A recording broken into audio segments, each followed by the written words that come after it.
مانو بچے اٹھ جائیں، دیکھیں صبح کے 9 ہو رہے ہیں۔ سعدیہ بیگم کب سے مانو کو اٹھا رہی تھی، جو کہ مردوں سے شرط لگا کر سوئی تھی۔ آخر تھک ہار کے مانو کی دکھتی رگ پر ہاتھ رکھا اور ہلکے سے مسکرا دیے۔ آپ کے بابا کب سے آپ کا ناشتے پہ انتظار کر رہے ہیں اور آپ اچھے سے جانتے ہیں کہ وہ آپ کے بنا ناشتہ نہیں کرتے۔ ابھی ان کے آخری الفاظ منہ میں ہی تھے۔ انمول یعنی مانو بیڈ سے چھلانگ لگانے والے انداز میں اٹھی اور الماری سے اپنے کپڑے لے کر باتھ میں بند ہو گئی۔ سعدیہ بیگم نے پیچھے تصوف سے اس کی جلد بازی پر سر ہلایا اور پھر کمرے سے نکل کر کچن میں چلی گئی۔ ٹھیک 10 منٹ بعد مانو باث سے فریش ہو کر باہر آئی۔ آئینے کے سامنے کھڑی ہو کر خود پر نظر ڈالی۔ سفید دودھیا رنگ، گہری سبز آنکھیں، اوپر گھنی پلکوں کی جھالر، کھڑی ناک، بھرے بھرے گال، خوبصورت گلابی ہونٹ اور ایک گال میں پڑتا ہوا ڈمپل اس کی خوبصورتی میں 4 چاند لگا رہا تھا۔ سفید رنگ کا گھٹنوں کے نیچے تک آتا فراق اور ساتھ لال رنگ کا دوپٹہ اور ہم رنگ کی کیپری پہنے، آنکھوں میں گہرا کاجل، ہونٹوں پر لپ گلوز لگا کر وہ کوئی معصوم سی مومی گڑیا ہی لگ رہی تھی۔ بالوں کو کھلا چھوڑ کر وہ جلدی سے کمرے سے باہر نکلی اور گھر کے ہال کی طرف بھاگی تھی۔ السلام علیکم، سب کو سلام کیا۔ جہاں سب گھر والے پہلے سے ہی موجود تھے، سب نے یکجا ہو کر سلام کا جواب دیا۔ سب سے پہلے دادو جان کے گلے لگ کے ان سے پیار لیا تھا اور کلثوم بیگم نے بھی پیار سے انمول کے سر پر لب رکھ دیے اور پھر اسی طرح سے بابا جان سے بھی پیار لیا۔ اس کے بعد اپنی مخصوص کرسی پر بیٹھ گئی، جو کہ مہم اور اشال کے درمیان میں تھی۔ مصطفیٰ راجپوت اور کلثوم راجپوت کے 2 بیٹے تھے۔ بڑے بیٹے جبران راجپوت اور چھوٹے بیٹے اشرف راجپوت تھے۔ جبران صاحب کی شادی ان کی اپنی خالہ زاد سعدیہ بیگم سے ہوئی تھی اور ان کے 3 بچے تھے۔ سب سے بڑا بیٹا آلیان راجپوت، جس کی عمر 26 سال تھی، جو MBA کی پڑھائی مکمل کر کے اپنے والد کے ساتھ اپنے دادا کے بزنس کو اونچائیوں پر لے جا رہا تھا۔ 6 فٹ سے نکلتا قد، گندمی رنگت اور خوبصورت نقوش کا مالک، گہری کالی آنکھیں، وہ ایک خوبرو نوجوان تھا۔ دوسرے نمبر پر تھی ماہم راجپوت، جو کہ 23 سال کی خاموش مزاج اور کافی ذہین لڑکی تھی، جو کہ اب ڈاکٹر بن رہی تھی۔ سنہری آنکھیں، گندمی رنگت، تیکھے نقوش کی مالک بہت ہی خوبصورت سی تھی۔ اور پھر آتی تھی سب کی جان، یعنی معصوم سی گڑیا انمول راجپوت، جو کہ 20 سال کی تھی، سب کی مانو بلی، گھر کی رونق، شرارتی سی تھی۔ چھوٹے بیٹے اشرف نے اپنی کلاس فیلو بانو بیگم سے شادی کی۔ ان کے 2 بچے تھے۔ بڑا بیٹا احمد راجپوت، جس کی عمر 25 سال تھی اور وہ بھی MBA کرنے کے بعد اب دادا کے بزنس کو سنبھالنے میں اپنے چچا اور کزن پلس جگری یار کا ساتھ دیتا تھا۔ احمد کے بعد دوسرے نمبر پر تھی اشال راجپوت، جو کہ انمول کی ہم عمر تھی، لیکن اشال کی پیدائش کے وقت بانو بیگم اس دنیا سے چل بسی، کیونکہ ڈاکٹرز نے پہلے ہی ان کی پریگنیسی میں کمپلیکیشن بتا دی تھی۔ ان کے جانے کے بعد سعدیہ بیگم نے ان کی ماں بن کر پرورش کی۔ بانو بیگم کی وفات کے 2 سال بعد ہی اشرف راجپوت صاحب بھی کار ایکسیڈنٹ میں اس دنیا سے چل بسے۔ تب سے جبران صاحب اور ان کی زوجہ سعدیہ بیگم نے دونوں بچوں کو اپنے بچوں کی طرح پالا اور پیار دیا، کبھی کوئی فرق نہ کیا۔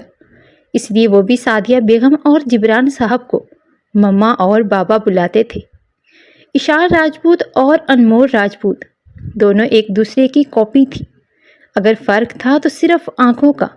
مانو کی سبز تھی اور اشال کی سنہری تھی۔ سب ناشتہ کر رہے تھے جب انمول نے جبران صاحب کو مخاطب کیا، بابا جان، میں اور ایشو آگے پڑھنا چاہتے ہیں تو آپ کسی اچھی سی یونیورسٹی میں ہمارا داخلہ کروا دیں۔ انمول معصومیت سے بولی تھی، ٹھیک ہے میری جان، آریان بیٹا آپ اپنی بہن کو لے جانا اور ان کا ایڈمیشن کروا دو۔ جبران صاحب نے آلیان کو یہ کام سونپا تھا۔ بابا کر دوں گا آج ہی۔ اچھا احمد، آج کی میٹنگ تم سنبھال لینا۔ بھائیو، میں نے اور ایشو نے MBA میں ایڈمیشن لینا ہے، بالکل آپ کی طرح، مانو مسکرا کر بولی۔ ہاں ہاں ہاں، اوکے بھائیو کی جان۔ ناشتہ کرنے کے بعد علی نے انمول کو چلنے کے لیے کہا تھا۔ چلیں پھر؟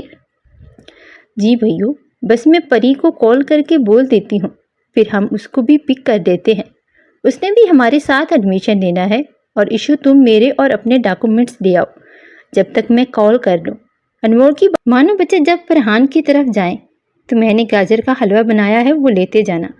جی ٹھیک ہے مما۔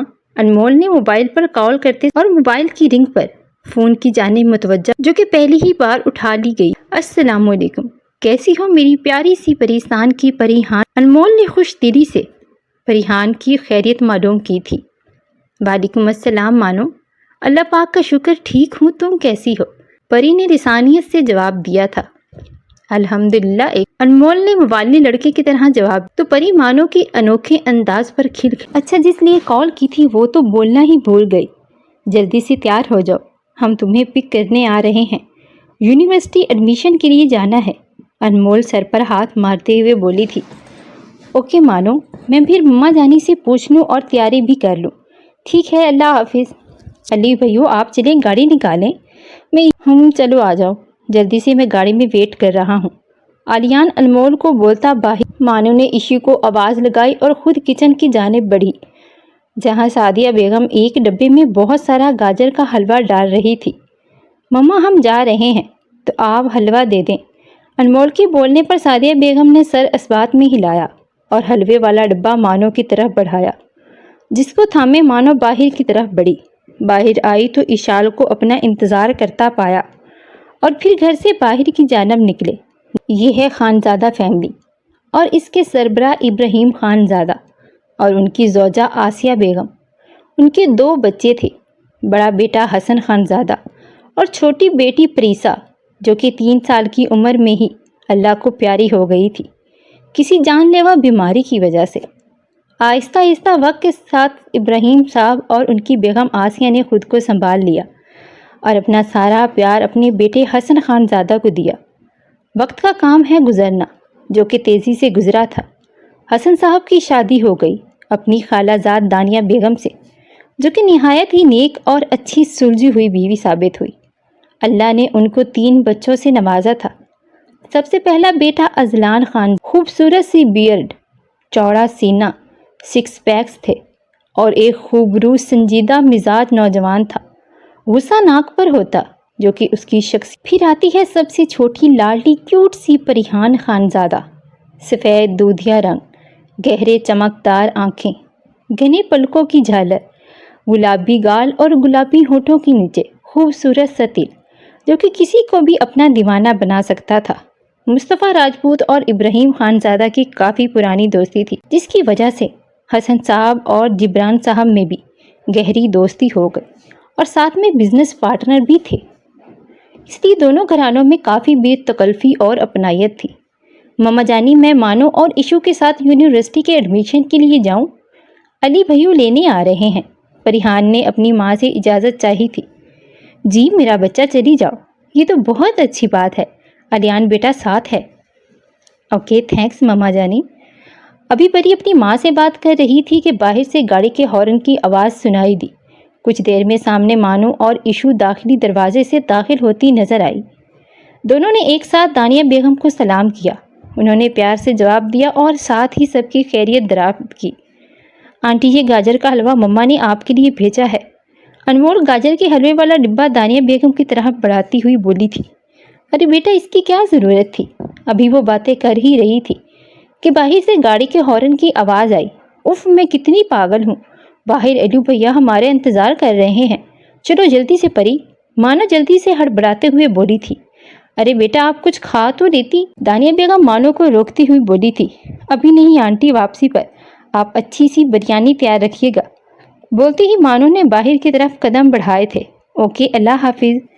تینوں جلدی سے گاڑی میں بیٹھ کے اور یونیورسٹی پہنچ کر اپنے فارم فل کیے، ساری فارمیلٹیز پوری کی۔ جب تک علیان پرنسپل سے بات چیت کر رہا تھا تب تک یہ تینوں شرارتی آفتیں یونیورسٹی کا جائزہ لینے کے لیے نکل پڑی تھی۔ کافی وقت لگ گیا تھا ایڈمیشن کروانے میں۔ آریان جیسے ہی فارغ ہوا تو مانو کو کال کر کے گاڑی میں آنے کا بولا تھا۔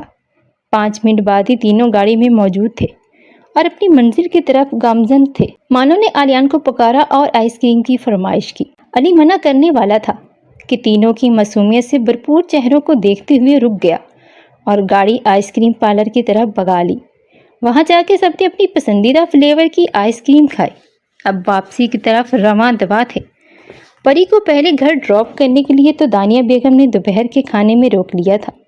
کھانا کھانے کے بعد آریان نے آفس چلا گیا، یہ بول کر واپسی پر ان کو گھر کے لیے پک بھی کر لے گا۔ جبکہ دانیہ بیگم دوپہر میں کافی تھک چکی تھی تو آرام کی غرض سے اپنے روم میں چلی گئی۔ مانو اور ایشو بھی پری کے ساتھ اس کے روم میں چلی گئی۔ خوب سارے باتیں کی۔ اب شام کے ساتھ ہو رہے تھے۔ دانیہ بیگم رات کے کھانے کی تیاری میں مصروف تھی۔ مانو کو اب باتوں سے بوریت سی ہو رہی تھی۔ یار پری، یہ داری کہاں ہے؟ آج کل نظر ہی نہیں آتا۔ انمول نے داریہ خانزادہ کے بارے میں پوچھا تھا۔ ہاں یار، وہ ابھی آ جائے گا۔ پری کی بات سنتے مانو کے چہرے پر شرارتی سی مسکراہٹ آئی تھی۔ مجھے لگتا ہے داری نے کافی ٹائم سے کوئی ہارر مووی نہیں دیکھی ہوگی، کیوں نہ آج اس کو لائیو مووی دکھائی جائے۔ تو ایشو اور پری کے چہرے پر بھی شرارتی مسکراہٹ نمودار ہوئی۔ چلو پھر ذرا میک اپ کیا جائے اور اچھے سے بالوں کو سنوارا جائے۔ پھر تینوں کا ایک زوردار کہکا بلند ہوا تھا۔ 8 بجے کا وقت تھا جب داریان تھکا ہوا گھر میں داخل ہوا تھا۔ سارے گھر میں اندھیرا چھایا ہوا تھا اور اب داریان کی حالت پتلی ہوئی تھی۔ وہ ہال میں داخل ہوا اور اپنی مری ہوئی آواز میں سب کو بلانے لگا۔ مما، پری، دادو، یار سب کہاں ہیں؟ اور یہاں اتنا اندھیرا کیوں ہے؟ داریہ کے گلے کی گٹھلی ابھر کر مدہوم ہوئی تھی۔ مما! داریہ کو اب زیادہ گھبراہٹ ہو رہی تھی کہ اچانک اس کو اپنے سامنے سفید رنگ کی چادر میں کالی آنکھیں اور منہ سارا لال، جیسے ابھی ہی خون پی کے آئی ہو، بڑے بڑے بکھرے ہوئے بال۔ دریان کی تو اوپر کی سانس اوپر نیچے کی نیچے رہ گئی۔ اچانک سے ایک چڑیل کے پیچھے سے 2 بھوتنیاں نمودار ہوئی تھی۔ اب دریان کا چہرہ بالکل سفید پڑ چکا تھا کہ اگر جسم کاٹو تو خون کی ایک بوند نہ ہو۔ ہاتھوں میں موم بتیاں لیے دریان کے قریب آ چکی تھی۔ ڈر کے مارے اب دریان کی سانسیں رکنے لگی تھی۔ اب ان تینوں نے دریان کو گھیر لیا تھا اور اس کے گرد چکر لگا رہی تھی۔ ارے واہ، آج کا شکار تو بڑا ہٹا کٹا ہے۔ آج رات کے کھانے میں دعوت ہوگی بہنوں۔ ہم ٹھیک کہا نا تم نے بہن؟ چلو بچے اوپر جانے کی تیاری کرو۔ ہا ہا ہا ہا۔ نہیں داری، تم بہادر ہو، تم خانزادہ ہو۔ نہیں نہیں، تم نہیں ڈر سکتے۔ اب مجھے مت کھائیں، میں تو پتلا سا ہوں، چھوٹا سا ہوں، پلیز پلیز۔ دریان کی بات سنتے بڑی مشکل سے ان تینوں نے اپنے کہکے کا گلا گھونٹا۔ آپ تینوں کا دل اور پیٹ نہیں بھرے گا، مجھ معصوم کو چھوڑ دیں۔ آپ میری چھوٹی بہن اور اس کی 2 دوستوں کو کھا لیں۔ آپ تینوں کو الگ الگ موٹی تازی شکار مل جائیں گی۔ ان تینوں کو داری کی بات زبردست قسم کا حیرت کا جھٹکا لگا کہ وہ تینوں اور وہ بھی موٹی۔ تینوں بھوتنیوں یکجا ہو کر بولی تھی۔ نہیں، ان تینوں کی آواز اتنی بلند تھی کہ داریہ کو اپنی روح تک فنا ہوتی محسوس ہوئی۔ ہا ہا ہا۔ تینوں نے نکلی کہکا لگایا اور اپنی چھری اور کانٹا نکالا اور داریہ کے گال پر چھری رکھتے ہوئے پوچھا، کہاں سے کھانا شروع کریں؟ پلیز پلیز مجھے مت کھائیں، میرے بچے بیوہ ہو جائیں گے اور میری بیوی یتیم ہو جائے گی۔ میری ماما بابا میرے جانے کے بعد دادا دادی بن جائیں گے۔ میں رنڈوا ہو جاؤں گا۔ آپ کو خدا کا واسطہ ہے، مجھے بخش دیں۔ دریان نے رونی شکل بناتے ہوئے کہا۔ چہرہ پسینے سے شرابور تھا، جبکہ اب وہ تینوں اپنی ہنسی ضبط نہ کر پائی اور تینوں کا چھت پھاڑ کہکا گونجا تھا اور گھر کی لائٹ آن ہو گئی تھی۔ جبکہ دریان کو اپنے قریب سے ہنسنے کی آواز آئی تو جھٹ سے آنکھیں کھولی اور دیکھا تو مانو پری اور ایشو نیچے زمین پر گری ہنسی سے لوٹ پوٹ ہو رہی تھی۔ سامنے صوفے پر دانیہ بیگم اور دادا دادی بھی خوب ہنس رہے تھے۔ داریان بیچارہ سا چہرہ لیے کھڑا تھا، پھر غصہ اس کی طرف بڑھا۔ خدا کی قسم، تم چڑیلوں کا قتل مجھ پر واجب ہے۔ اب تم تینوں بھوتنیوں کو مجھ سے کوئی نہیں بچا سکتا۔ اب حال کچھ یوں تھا، وہ تینوں آگے آگے اور داریہ بیچارہ ان کے پیچھے پیچھے بھاگ رہا تھا اور باقی بڑے سب کہہ کے لگا رہے تھے۔ بھاگتے بھاگتے دریان اور وہ تینوں بہت تھک چکے تھے تو حال میں موجود بڑوں کے ساتھ بیٹھ گئے۔ چلو بچوں، بہت ہنسی مذاق ہو گیا، تمہارے بابا اور علیان آتے ہوں گے، جب تک داریان آپ فریش ہو کے ڈائننگ ٹیبل پر آ جائیں اور آپ تینوں بھی اپنا حلیہ درست کر لیں۔ دانیہ بیگم کے پیار سے پکارنے پر تینوں نے فوراً سے بات مانی تھی۔ ٹھیک ہے آنٹی جان، اوکے مما جانی۔ داریان اپنے کمرے میں جاتے ہوئے ان کو وارن کرنا نہیں بھولا تو مانو نے جٹ سے جواب میں کہا، جلدی سے کمرے میں جاؤ، کہیں تمہارے بچے بیوہ نہ ہو جائے اور تمہاری بیوی یتیم۔ یہ بولتی ہی مانو نے پری کے روم میں دوڑ لگا دی اور پیچھے دریان بیچارہ صبر کا گھونٹ بھرتا رہ گیا اور اپنے کمرے کی طرف بڑھ گیا۔ کچھ دیر بعد سب ہی کھانے کے لیے ڈائننگ ٹیبل پر موجود تھے۔ علیان اور حسن صاحب بھی آفس سے آ چکے تھے تو ابراہیم صاحب نے سب کو کھانا شروع کرنے کا کہا۔ سب کھانا کھا رہے تھے۔ علیان بیٹا، حسن صاحب نے اس کو مخاطب کرتے ہوئے کہا، آپ بہت شکریہ، آپ نے مانو اور ایشو کے ساتھ پری کا بھی ایڈمیشن کروا دیا۔ میں تو کافی دنوں سے کروانا چاہ رہا تھا لیکن آفس سے ٹائم ہی نہیں مل رہا تھا اور اذلان